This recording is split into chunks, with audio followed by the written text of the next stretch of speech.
Je reprends la main. Dans ce webinaire, nous allons vous présenter les éléments que nous avons choisi de mettre en avant pour répondre aux questions que vous pouvez vous poser sur cette thématique. Ce webinaire est organisé en 3 parties et à chaque partie, nous allons vous proposer des interactions. Nous aurons 2 types d'interactions. Des questions, des réponses aux questions que vous pourriez vous poser. Et nous aurons aussi des sondages, ce qui nous permettra de mieux vous connaître, voilà, de mieux identifier les besoins des personnes qui sont présentes. Entre chaque partie, donc, nous prendrons un temps pour répondre aux questions et pour recueillir les informations également sur les sondages. Mais nous y reviendrons à chaque fois de façon à ce que vous puissiez suivre. Simplement, je vous invite à regarder donc à droite de votre écran. Vous avez une partie, une rubrique questions et une rubrique sondage. Donc, c'est dans ces 2 parties-là que vous pourrez interagir avec nous. Alors, nous allons commencer.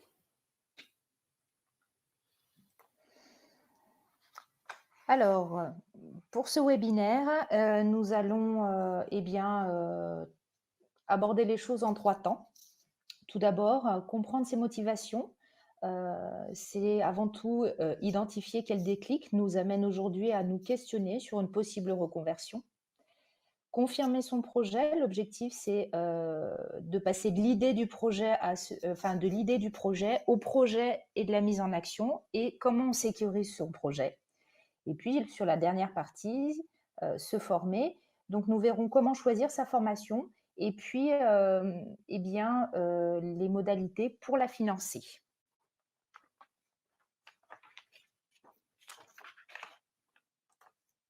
On revient sur la définition de la reconversion professionnelle. La reconversion professionnelle est une démarche qui vise à changer de métier ou de statut professionnel.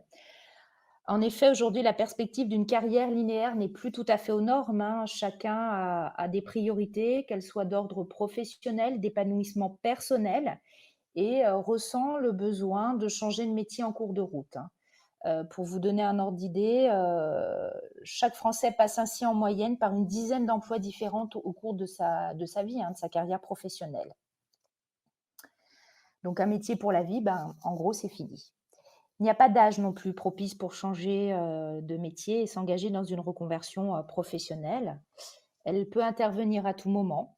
À 30 ans, souvent, on se rend compte qu'on a eu une mauvaise orientation scolaire, qu'on n'a pas fait les bons choix. En deuxième partie de carrière, vers 40 ans, on a vraiment une envie de changement parce qu'on atteint une maturité personnelle, voire professionnelle. Et puis à 50 ans, on fait nos propres choix, on a envie de changer. Donc, il n'y a pas vraiment de tranche d'âge spécifique. Voilà. Aujourd'hui, dans le contexte actuel dans lequel nous évoluons, les nouvelles organisations favorisent aussi la mobilité professionnelle. C'est un axe fort et pris en compte dans les entreprises aussi par les directeurs des ressources humaines.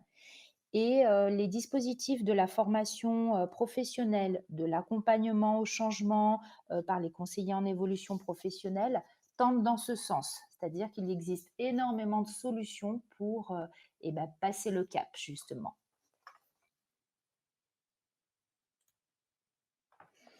La reconversion professionnelle, nous vous avons noté quelques chiffres pour avoir un regard plus éclairé.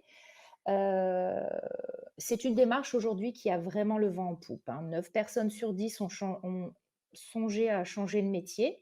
D'ailleurs, dans les stats, hein, on constate que 85% estiment que changer de métier est une bonne chose. La majorité de ceux qui ont réussi la reconversion attestent d'un meilleur épanouissement, hein. Mais voilà, seulement 28 se sont lancés dans l'aventure. Parce que de passer de l'état de réflexion à l'action, comme on vous disait tout à l'heure, il faut lever les freins.